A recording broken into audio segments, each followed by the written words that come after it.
who said that they had 9/11 and this war all set to go. A year before the election, they got the Bush-Cheney ticket in there as planned, and that the key to the whole thing was that the Mossad has apparently some very nasty blackmail material on George W. Bush, that he is one sick puppy who has done various things. I suppose this is referring to his trips to that island in the Caribbean to have sex with little children. Apparently that was, according to various reports, filmed by agents of Noriega, which is why Noriega became persona non grata with the Bush family.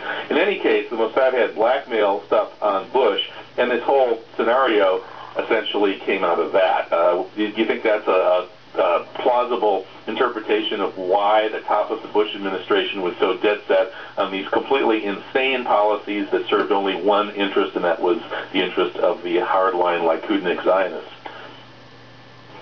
I think that's very good. I think it's a very good analysis, and I'm glad to see that those people like the Duff and some of these others are, it confirms my story, because I was the source. I was the thing to remember that no, I don't mean to patronize anybody, but as an asset, I was the primary source.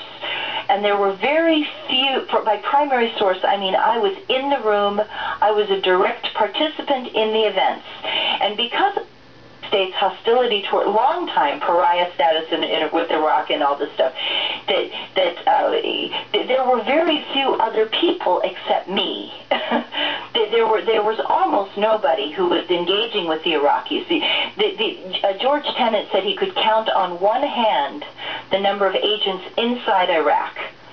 And so I had a very heavy burden on me, and I took it very seriously. I'm very proud of the work that I did. But when I hear, Duff and all these people speaking out, what they're doing is they're telling you that my story is true, because I would be the primary source for that information.